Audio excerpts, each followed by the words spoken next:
What's up, sports bettors? Pretty funny. I didn't realize college basketball was on Thanksgiving. These poor college kids got to play basketball. I'm going to bet on them while eating turkey. So this is going to be pretty great. I have four early bets locked in.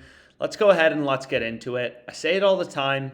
You never know when lines are going to start to move, but lines are moving in college basketball, and I was able to find four incredible plays. So where do you want to start? Why don't we start with the worst bets? Not actually, but I have Denver minus 1.5 in Denver money line. Lines started ripping towards Denver. I say this all the time, but as a sharp bettor, you're looking for value. And there's a lot of ways to do that. I don't want to act like there's, one way to skin the cat, but you can use the screen, you can follow line movements, you can look for middles, but basically you want to use real-time market data. The past means nothing. Every game is different. I don't know why so many people get hung up on the sports and the historical data. It's irrelevant. It's all encompassed into real-time odds, right? Which are a market. Like let's say something happens at a company, that's reflected in the stock price. It's a market based on supply and demand and all information available at the time. And what's so amazing about sports betting is every sportsbook sets lines independently, so we can ruthlessly compare lines between bookies and find those rare betting opportunities where sportsbooks are slipping up. So I went with Denver money line, Denver minus 2.5. You can see both my plays here in the amount of money. You can see also the lines moved slightly. I was trying to bet at minus 130 and moved to minus 134, so I hit it. So I say this all the time, but like this market is dynamic. It's very dynamic. It's always moving. And another thing I say is the reason a lot of people are like, why don't you just bet on sports full time? And this is the reason. It's not scalable, right? Only 327.85 I could get on this tennis player if I wanted it. So it's a fun, lucrative side hustle, and I love it. But and you can beat the books, but you can't bet whatever you want, right? So we're earning a 3% profit margin, roughly, on both of our plays, which you can see right here. Denver money line and Denver minus 2.5. This Duke play I gave out on Twitter. But here you can see these two. So we're earning, that's like $600. You have a 4% return or 3% return since we got slightly lower odds. I mean, you get the point. Like we made $18 in EV there. I just made $18 by placing these two bets. The bets have $18 in value. So two really good plays, following the line movements, hunting for value. We have 1, 2, 3, 4, 5, 6, 7, 8, 9, 10 sports books. Well, these are the same, so 9 sports books. The odds jam column is just the pinnacle column. But we have 9 other data points all telling us, FanDuel is giving you way too good of a line on Denver. The only sports book kind of close is Stake. So we use all this data in the market to be like, yeah, that's pretty good, right? That's amazing value. We're beating the VIG, beating the juice.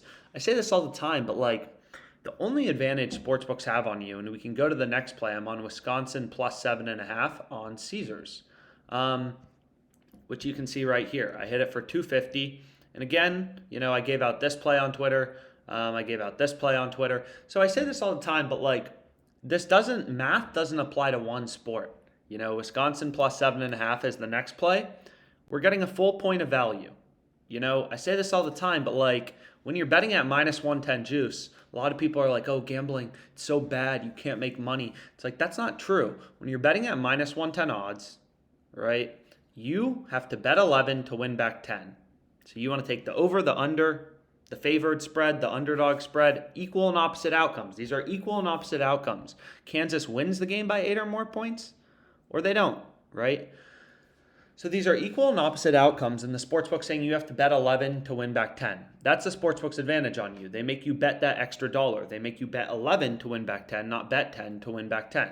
So that's called the VIG, the juice. But when you're betting at minus 110 odds, you only need to win 52.38% of your wagers, as you'll see right here, to break even, right? It's not like you have to win 100% of your wagers. Sharp bettors are winning on spreads, totals, sides, whatever you want to call it, at minus 110 juice 55% of the time. So because we're getting a full point in value, I mean, look at this, right? Every other sportsbook has the line set at 6.5. Kansas has a 6.5. So that extra point in value brings our win probability above 52.38%. and gives us a sharp positive EV play. We're following the market. The market is smarter than us. These sportsbooks invest hundreds of millions of dollars into their trading technology. The only way you're going to beat them is by using their odds against each other. You use all these sportsbooks as data points of where the line should be set. They're all independent data points running around, setting lines independently, and then you look for those rare few betting opportunities where the sportsbooks are slipping up. Sometimes it's in college basketball, sometimes it's in the NFL. Like you can see, look how much crap you can bet on FanDuel. It's literally insane. So out of all this stuff, it's not like they're messing most of them up. Most plays aren't good enough to beat the vig, beat the juice. But OddsJam updates millions of odds, right, for college basketball every second in real time, player props, spreads, totals, everything, every sport, to try to show you those rare few betting opportunities that are actually profitable, right? Making the data actionable. And again, lines are always moving. Players are getting injured. In the NFL, weather changes, right? Let's say the weather is going to be windy. Okay, passing yard lines have to go down. Okay, rushing yard totals probably have to go up. The game will probably be lower scoring.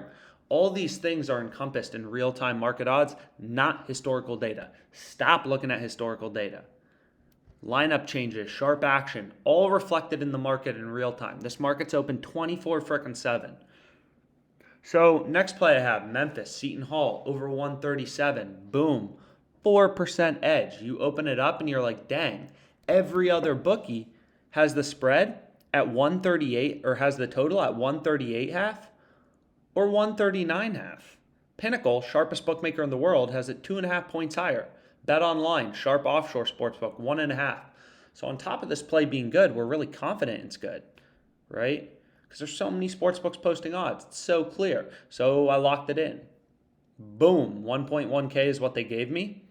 Here's the 4 plays. Again, I've been tracking it in this sheet of my profit and loss. 4 plays, 72.35 in profit margin. You take this 1,100, you multiply it by 4%, and that's your profit margin in dollars, right? It's literally as simple as hitting the bet in bold with a circle around it. Literally. It's that simple. It's that simple.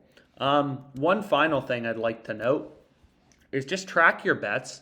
You know, what's cool about OddsJam is, you know, and again, I ride with you guys on all these plays. Had a brutal freaking loss last night. Some nice wins, though. You know, had a parlay, you know, bunch of different stuff out there.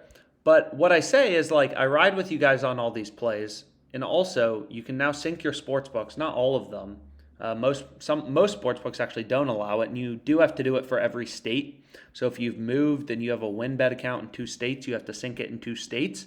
But essentially, there are 6 sports books that work. You can sync them all if you want, and it will show you your profit and loss, you know, over time, as well as it'll automatically track your bets, grade them as wins or losses. You can see we had SDSU yesterday, automatically synced from Sharp Sports. It lost. You know, Hawks, -3.5, won. So anyways, you get the point. Those are my 3 plays. Let's make money. Tons of plays today. Let's make money.